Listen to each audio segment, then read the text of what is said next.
Alright, so कहते हैं कि A equals to B, B equals to C, so it means that A equals to C.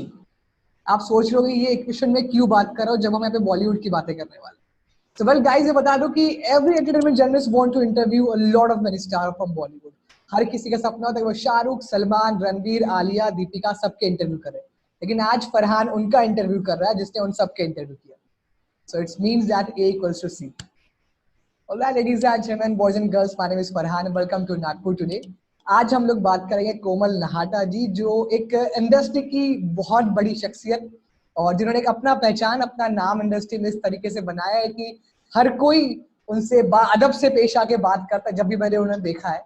और जितनी बड़ी वो शख्सियत है उतने डाउन टू अर्थ वो एक ह्यूमन बीइंग भी है. जब भी उनसे बात करो तो बहुत ही खुश मिजाज नजर आते हैं.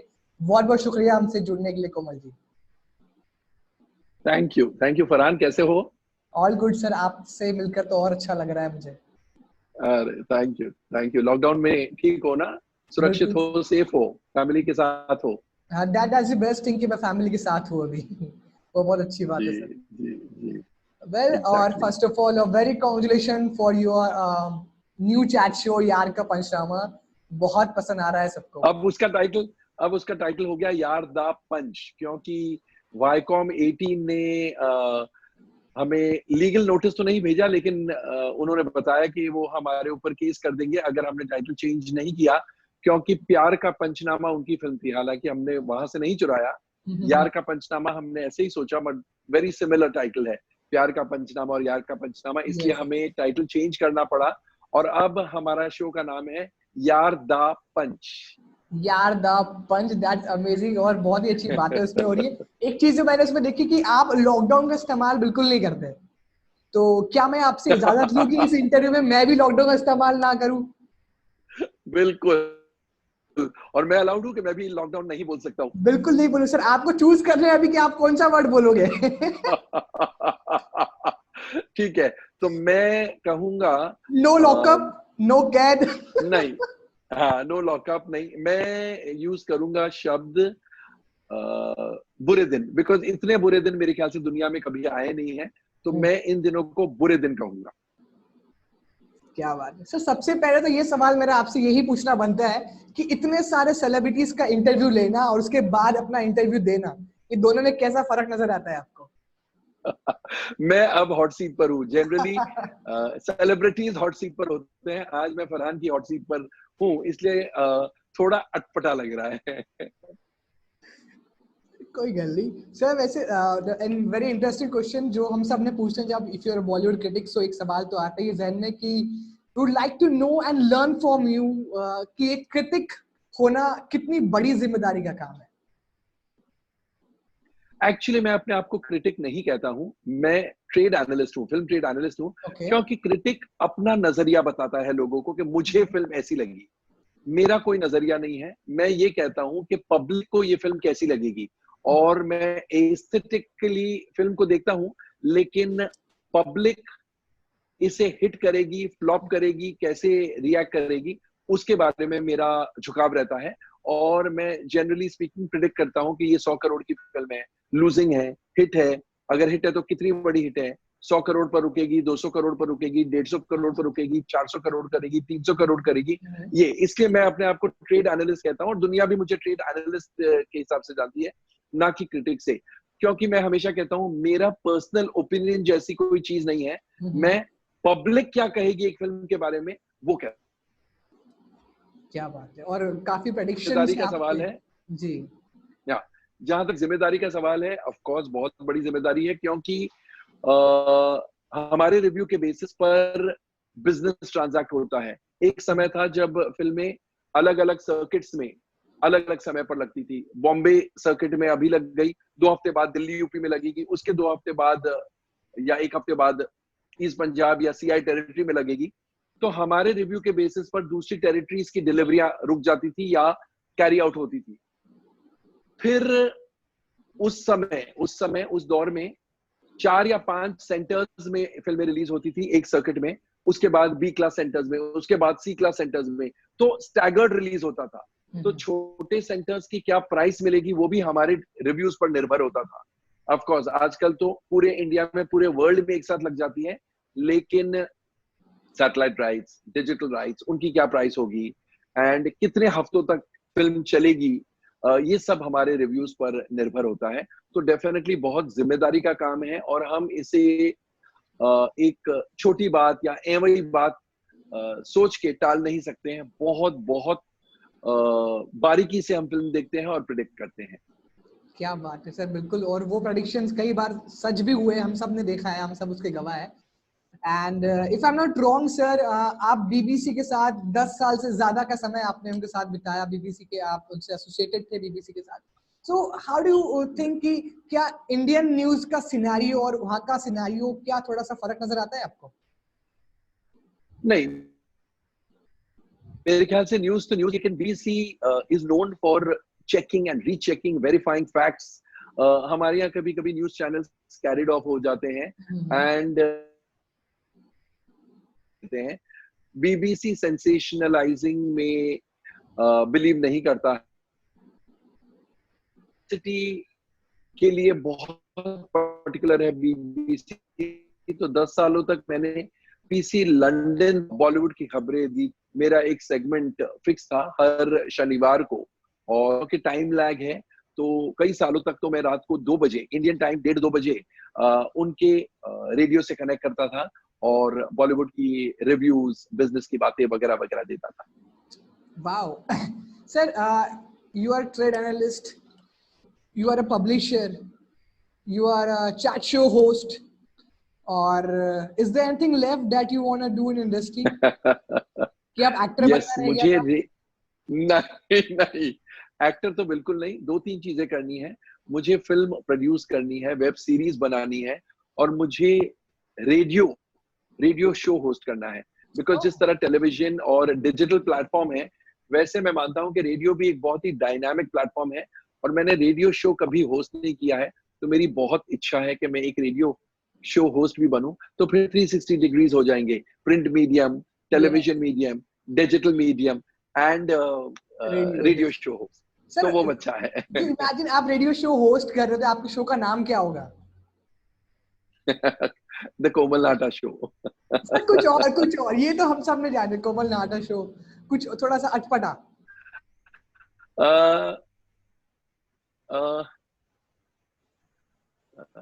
फिल्में, सच्ची खबरें, क्योंकि मैं बहुत पर्टिकुलर हूं कि सिर्फ और सिर्फ सच लोगों तक पहुंचे। तो सच्चाई या सच्ची या सच्चा वर्ड मेरे शो में जरूर आएगा। क्या बात है, ये तो बिल्कुल आपसे ज्यादा सच्ची खबरें और कोई दे भी नहीं पाएगा इंडस्ट्री, जहां तक मुझे पता है। Thank you. एंड सर, आपने कई सारे सेलिब्रिटी साथ में इंटरव्यू किए, आप पर्सनल कनेक्शंस उनके साथ पे रखते हो। तो कुछ सवाल है छोटे मोटे मेरे, जो आपको बताना है कि ये टाइटल्स जो है ये किस सेलिब्रिटी को सूट करता है। ऑलराइट, सो सबसे पहला, who is blessed with the great sense of humor? Shahrukh Khan. बहुत टेरिफिक सेंस ऑफ ह्यूमर है। Yes, terrific sense of humour है और हाजिर जवाबी है वो। क्या बात है। And the natural beauty? कई सारी है। Alia Bhatt, Deepika Padukone, Katrina Kaif, Alia Bhatt. Okay sir, allrounder? Alia Bhatt. वाह, मैं देखा बीच में डांस, क्या क्लासिकल डांस क्या प्यारा किया था आलिया ने। वाह, बहुत एक्टिंग, कोई भी रोल दे दो, लाइट हार्टेड रोल दे दो, सीरियस रोल दे दो, डांस दे दो, इमोशनल सीन्स दे दो, वो लाजवाब है, इसलिए Alia Bhatt. That's nice. And soft spoken Aamir Khan. बहुत सॉफ्ट स्पोकन है, वो एक्साइट नहीं होते हैं, बहुत ठहराव है। जब उनकी फिल्म देख लो और अगर आपको ना पसंद आई हो, वो उतनी ही सच्चाई और ईमानदारी से आपका व्यू पॉइंट सुनेंगे जितना कि अगर उनकी फिल्म देख के आप ये कहते हैं कि ब्लॉकबस्टर है। तो बहुत सॉफ्ट स्पोकन है, बहुत जेन्युइन इंसान है। That's nice. And angry young man? Angry young man real life में ऐसा कोई नहीं है। एंग्री यंग मैन कोई नहीं है, स्क्रीन पर ही है angry young man, real life में नहीं है। And last but not the least for this segment, the most experimental. Most experimental भी मैं आमिर को ही कहूंगा, बिकॉज वो हर फिल्म में कुछ ना कुछ नया लाते हैं। दंगल में एक 60+ आदमी, पॉट बेलीड, 3 बेटियों के बाप, 3 इडियट्स में कॉलेज स्टूडेंट, लाल सिंह चड्ढा में एक सरदार, मतलब बहुत बहुत वेरिएशन, बहुत एक्सपेरिमेंट करते हैं। एंड सबसे अच्छी बात ये कि वो कमर्शियल एक्सपेरिमेंट करते हैं। एक्सपेरिमेंटेशन में वो कमर्शियलिज्म भूल नहीं जाते हैं। उनको पूरा एहसास है कि मुझे अगर फिल्म बनानी है तो सारे लोग फिल्म के साथ जो जुड़े हैं उन्हें पैसे भी कमाने हैं इस फिल्म से। तो एक्सपेरिमेंटेशन विद कमर्शियल इंग्रेडिएंट्स, वो बहुत बड़ी बात है। So yeah, आमिर खान मुझे लगता है आपके और ज्यादा फेवरेट नजर आ रहे हैं मुझे इस चीज से। नहीं, फेवरेट तो मेरा हर वो एक्टर एंड एक्ट्रेस होते हैं जिनकी फिल्म मैं देखता हूं, और अगर मुझे बहुत पसंद है तो उस समय के लिए वो मेरा फेवरेट एक्टर या एक्ट्रेस बन जाते हैं। और मेरे एक्चुअली कोई परमानेंट फेवरेट्स है ही नहीं।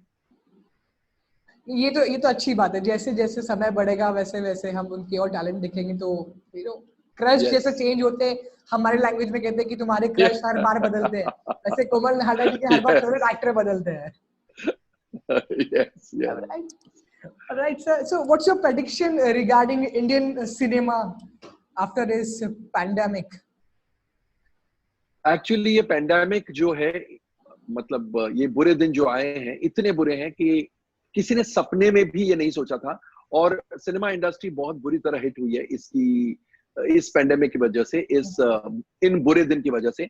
और जब भी सिनेमास खुलेंगे, मेरे ख्याल से लास्ट सिनेमास ही खुलेंगे, क्योंकि वहां पब्लिक कांग्रीगेट करती है, एक साथ एक रूम में बहुत सारे लोग बैठते हैं, इसलिए सबको डर है। लेकिन नॉर्मलसी रिटर्न होगी, और कितना समय लगेगा ये नहीं कहा जा सकता है। सिनेमास खुल भी जाएं तो टाइम लगेगा पब्लिक को आने में, सिनेमा घर तक भारी संख्या में आने में, क्योंकि लोगों को जब तक सिक्योर फीलिंग, सेफ्टी वाली फीलिंग नहीं महसूस होगी, वो सिनेमा घर नहीं आएंगे। क्योंकि सिनेमा पर आपकी लाइफ निर्भर नहीं है। खाना आपको बहुत इंपॉर्टेंट है, पीना, पानी पीना है, खाना है, basic necessities, essentials, basic necessities और इसेंशियल्स जो है उनमें सिनेमा नहीं आता है। इसलिए लास्ट रिवाइव होगी ये फिल्म इंडस्ट्री। मगर लेकिन जब रिवाइव होगी, मेरे को पूरा भरोसा है कि वापस एक बहुत बड़े बैंग के साथ entertainment industry come back stage करेगी। सर, काफी सारी फिल्में हैं जो अभी रिलीज होनी बची है। हर फ्राइडे को एक नई फिल्म रिलीज होती थी। क्या लगता है कि अब आने वाले समय में कि हर फ्राइडे को अब 2 फिल्में रिलीज होंगी? क्लैश एक्चुअली 2 फिल्में भी होती थी पहले भी, अभी भी होगी, लेकिन कुछ बैकलॉग क्लियर हो रहा है। Because Gulabo Sitabo, Gunjan Saxena the, Kargil girl और शकुंतला देवी जैसी फिल्में ऑलरेडी OTT प्लेटफॉर्म पर आ रही है। प्लस ऐसा सुनते हैं कि 5-6 और फिल्में उनके डील्स हो चुके हैं OTT प्लेटफॉर्म से, Amazon हो, Netflix हो, या डिज्नी हो, डिज्नी प्लस हॉटस्टार हो। तो मेरे ख्याल से वो जो बैकलॉग है वो कम होता जा रहा है, क्योंकि कुछ फिल्में OTT प्लेटफॉर्म पर रिलीज हो चुकी होगी या आने वाले दिनों में होगी। लॉकडाउन खुल जाए, सिनेमास खुल जाए, फिर भी जो कमिटेड है वो कमिटेड है। इसलिए उतना बैकलॉग का जो डर है वैसा होगा नहीं मेरे ख्याल से। और तो और अभी भी हर फिल्म में कुछ काम बाकी है, कुछ की पोस्ट प्रोडक्शन बाकी है। ऐसा नहीं है कि कोई बहुत सारे इकट्ठा होके एक ही टाइम में तैयार होंगे। तैयार होने में भी अभी टाइम है। इसलिए जो नॉर्मल बैकलॉग हुआ करता था प्री बुरे दिन में, बैकलॉग को मिलेगा, उससे ज्यादा नहीं। बिल्कुल सर। तो क्या OTT प्लेटफॉर्म पे आने से जो फाइनेंशियली जो एक प्रॉफिट होने वाला था, जो एक ग्राफ जो बढ़ने वाला था, क्या उसमें कुछ चेंजेस नीचे ऊपर हो सकते हैं? हाँ, डेफिनेटली। OTT प्लेटफॉर्म्स जब फिल्म प्रीमियर होती है, वो ओरिजिनल प्राइस को बढ़ा के देते हैं प्रोड्यूसर्स को। फर्ज कीजिए X अमाउंट में OTT राइट्स बिके थे, यानी डिजिटल राइट्स बिके थे।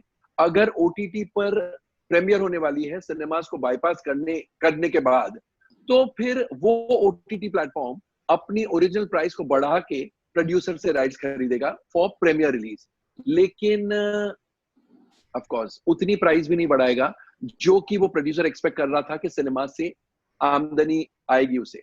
तो लॉस तो डेफिनेटली प्रोड्यूसर्स का होगा। अब लक पर डिपेंड करता है कौन से प्रोड्यूसर को कितना लॉस होता है, या लॉस या प्रॉफिट, एक्चुअली लॉस कहना गलत होगा, loss of profit.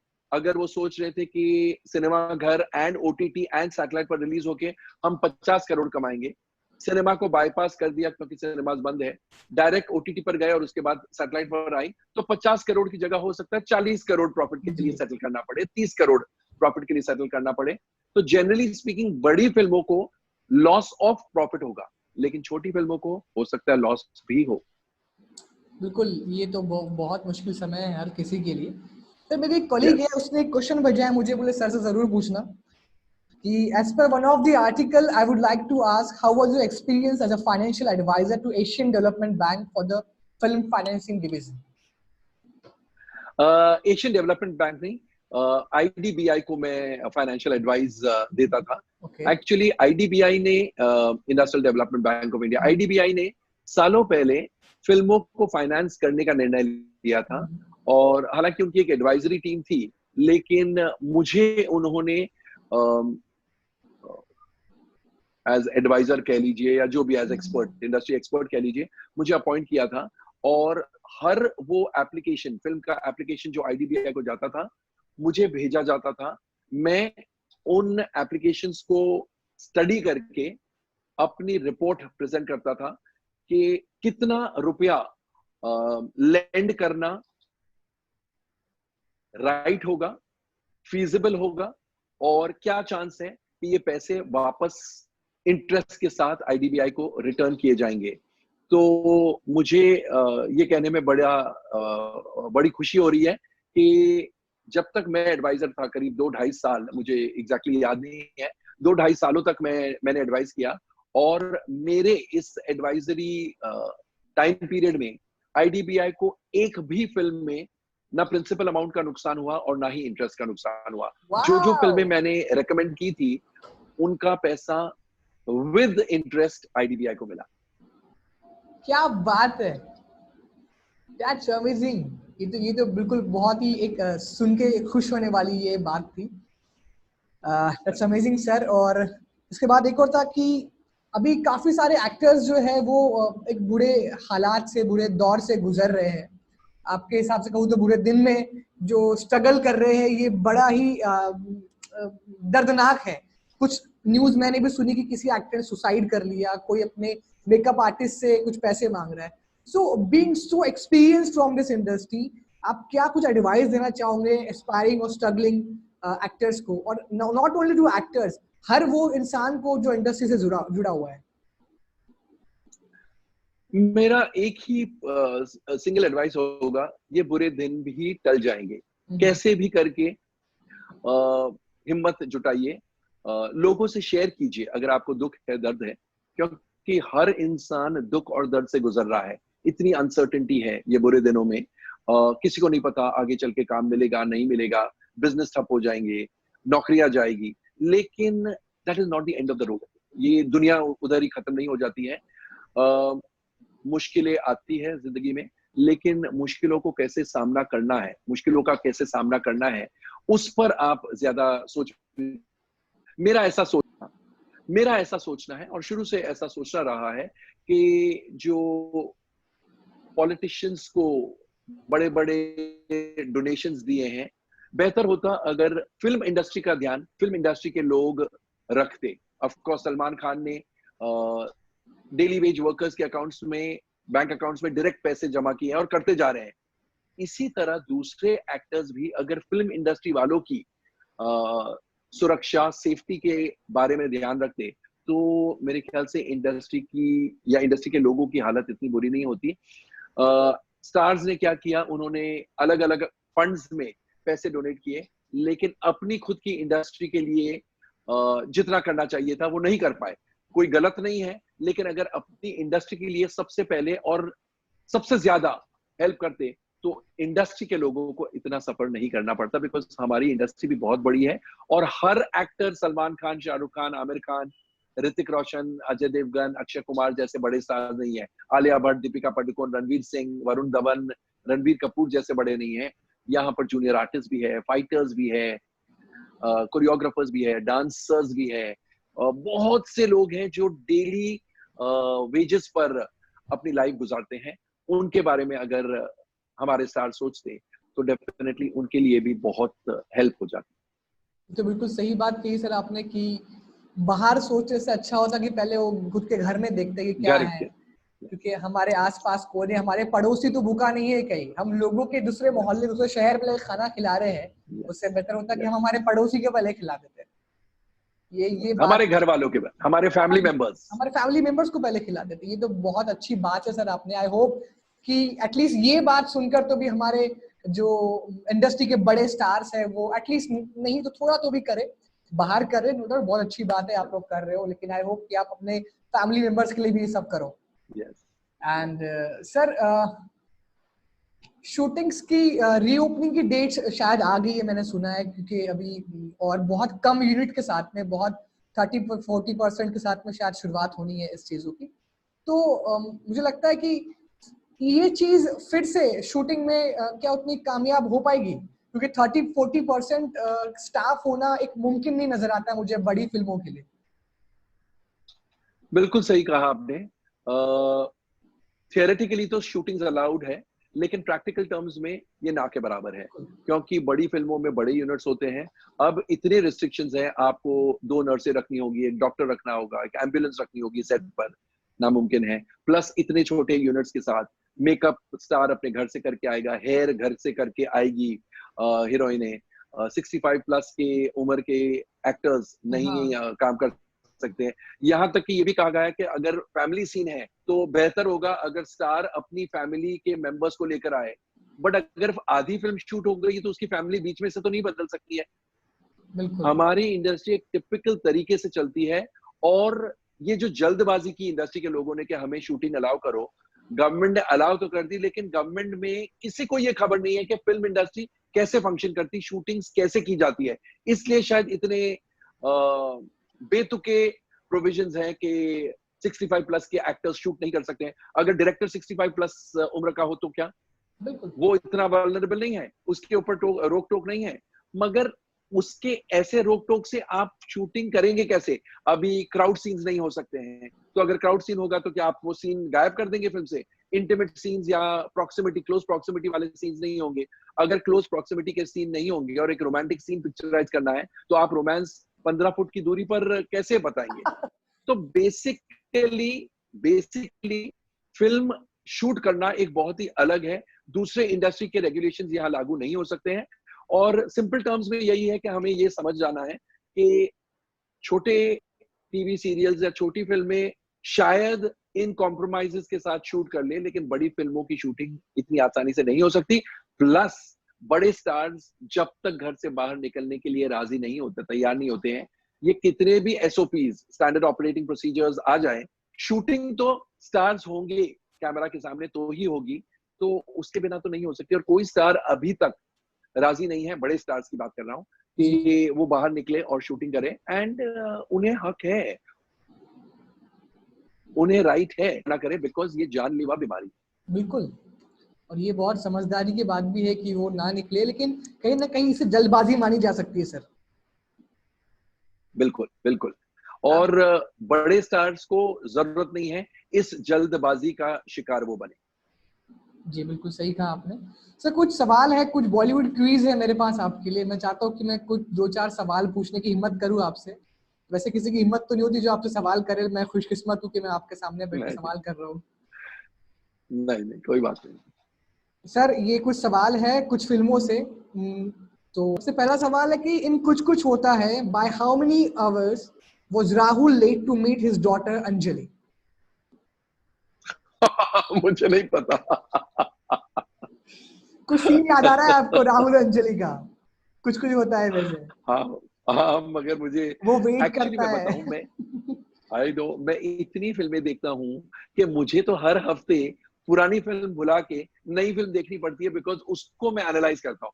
Of course मैं जस्टिफाई नहीं कर रहा हूँ, लेकिन मुझे एक्चुअली पुरानी फिल्मों की बातें आप पूछोगे तो बहुत ज्यादा चांस है कि मुझे नहीं याद है। इस सवाल का जवाब मैं आपसे चाहूंगा। सच 2 hours, 2 घंटे इंतजार करता है। 2 hours। ओके, कुछ सवाल है जो शायद 2-4 तो बहुत इजी है, वो आपको ऑफ कोर्स पता होगा। इन the movie 3 Idiot, what was चतुर full name?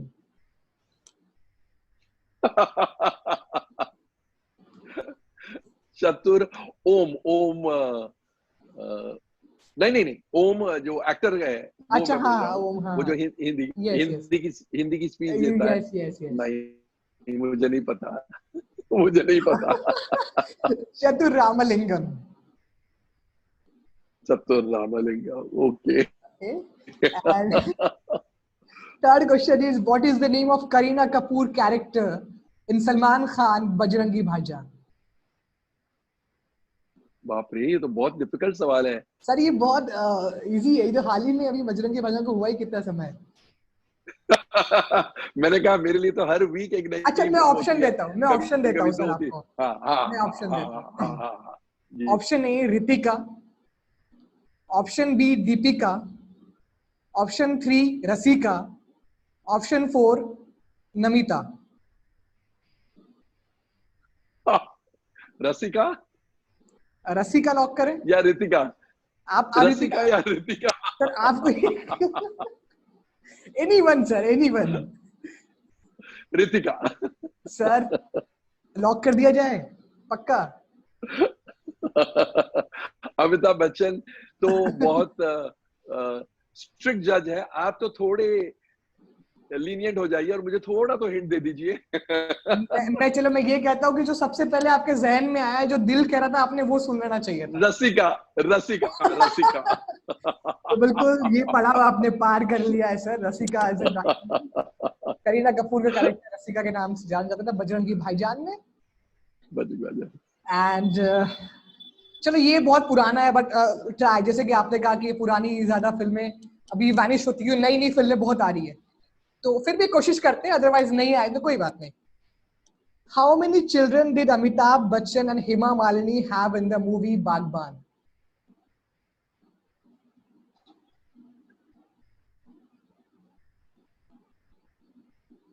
तीन। Are you sure?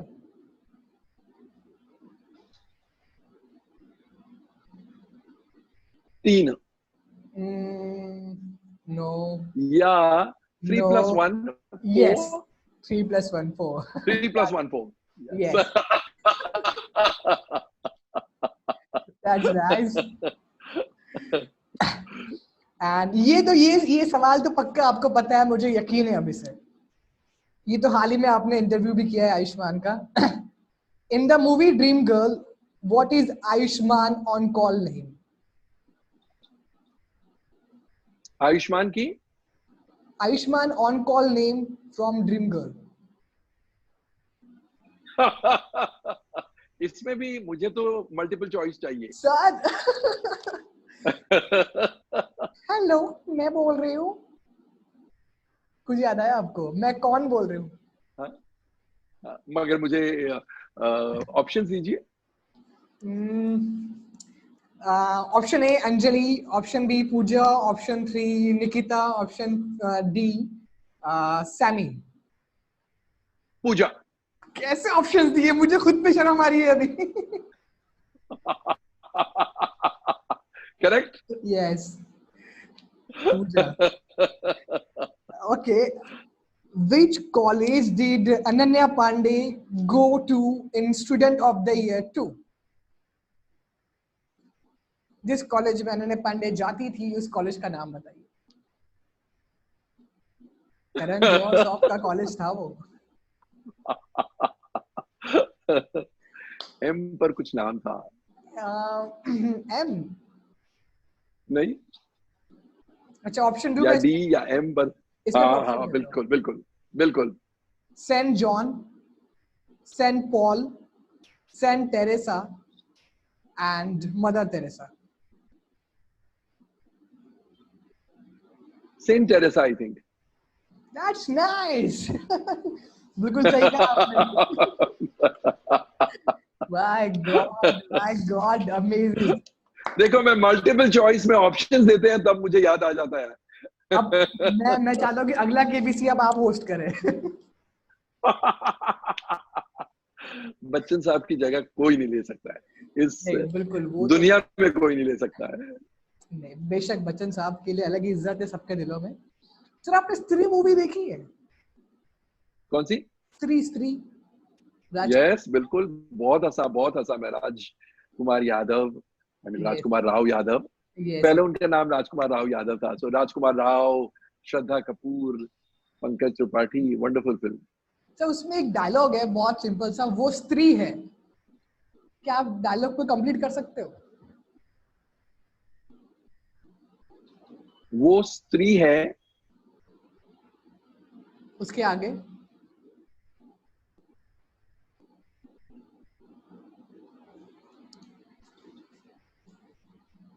वो रात को आती है, समथिंग लाइक दैट। नहीं, कुछ कुछ हाँ या वो थोड़ा बहुत सिमिलर। कवारों को, हाँ वो कवारों को, समथिंग लाइक दैट कुछ तो था। वो स्त्री है, कल आएगी और समथिंग समथिंग ऐसा कुछ है। नहीं मैं नहीं। वो स्त्री है, वो कुछ भी कर सकती है। कुछ भी। वो स्त्री है, वो कुछ भी कर सकती है। Okay okay. अमेजिंग, ये तो मुझे बहुत मजा आया आपके साथ बात करके। आई होप आपको भी अच्छा लगा ये क्विज। बहुत ऑफ बहुत। कोर्स ऑफ और कोर्स। आपके वो मल्टीपल चॉइस लोगों को पता क्वेश्चन। चल गया ना। जी से कुछ बोल रहे थे आप? मैंने कहा लोगों को पता चलना चाहिए कि वो इंसान जो रिव्यू करता है उससे सब कुछ नहीं पता, उसे भी बहुत रेफरेंस की जरूरत पड़ती है। और सर इससे ये भी साबित होता है कि वो इंसान कितनी चीजों का भंडार लेके अपने जहन में बैठा है। अगर 2 या 4 चीजें होती तो उसे पक्का समझ में आती। अगर लाखों मूवी है, लाखों कैरेक्टर, तो कैसे समझ में आएगा? Thank you thank you. तो ये भी तो बात है। एनीवेज कल ऐसी मैं वो वंदना जी से बात कर रहा था, उनका इंटरव्यू, तो एक ऐसी रिडल जहन में आ गया। तो मुझे अभी यहाँ लिखा दिखा था, सोचा चलो आपसे भी पूछ लेता हूँ एक रिडल। क्योंकि इंटेलिजेंट तो नहीं हूँ कि मैं इंटेलिजेंट और फाइनेंशियल वाली बातें आपसे कर सकूं, तो कुछ ऐसी बातें कर। ओके, पूछिए। लास्ट क्वेश्चन, मैं और तंग नहीं करूंगा। What has many keys but can't open a single lock?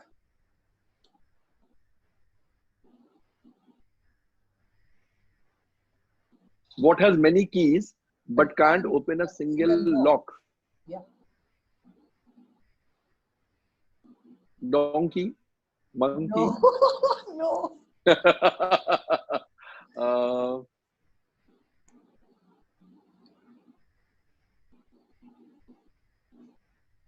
आ रहा है, आ रहा है, आ रहा है, जल्दी आएगा, जल्दी आएगा, come on. what has many keys but can't open a single lock?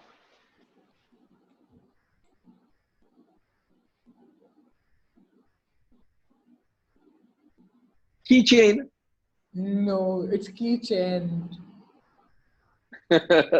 Kitchen. Acha. No, no, it's not also the Keychain. kitchen. No, it's not also the kitchen. Acha. What has many keys but can't open a single lock? बता दीजिए। Sir थोड़ा relate करवाता हूँ आपको। आयुष्मान खुराना, कुछ याद आ रहा है आपको? मतलब आयुष्मान खुराना की कोई फिल्म है? हाँ। Andhadhun, article 15, dream girl, Vicky donor. Andhadhun से रिलेटेड, अंधाधुन, चलो मैं ये भी कह देता हूँ, अंधाधुन। Blind, stick, keypad. अच्छा, पियानो। पियानो। That's amazing. आपकी क्लूइंग मजेदार थी, मजेदार। Thank you. Finally चलो कर लिया। That's great. That's yes.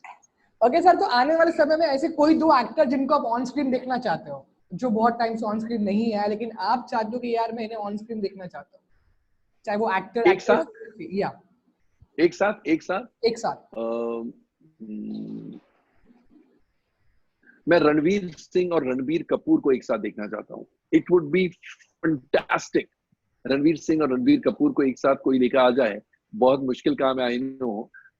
It is as good as asking for Shahrukh and Salman, या शाहरुख एंड आमिर, या आमिर एंड सलमान टुगेदर. वैसे ही है. बट ये दो पावर हाउसेस ऑफ टैलेंट अगर एक साथ आ जाए तो मजा आ जाए. वाह, क्या बात है. मतलब इंतजार रहेगा अब हम सबको कि रणबीर कपूर और रणवीर सिंह कब वापस ऑन स्क्रीन आए. रणवीर सिंह. और अगेंस्ट किसके, दीपिका पादुकोण या आलिया भट्ट के? दो हीरोज, तो दो हीरोइंस, दीपिका पादुकोण और आलिया भट्ट. क्या बात है. बहुत अच्छा ये कॉम्बिनेशन है सर आपका. और ये मल्टी स्टारर मूवी, हम सब इंतजार है इस मल्टी स्टारर मूवी का. एनीवे सर, आई होप कि मैंने आपका ज्यादा समय नहीं लिया हो. मजा आया फरहान, आपसे बातें करके बहुत अच्छा लगा, मजा आया. Thank you so much for having me on the show. Thank you so much sir for your precious time and sharing your frame with me. बहुत शुक्रिया सर. और नागपुर की जनता और मैं खुद आपका फिर से इंतजार कर रहा हूँ वापस Nagpur. Thank you. Thank you so much. Good bye, take care. Bye bye.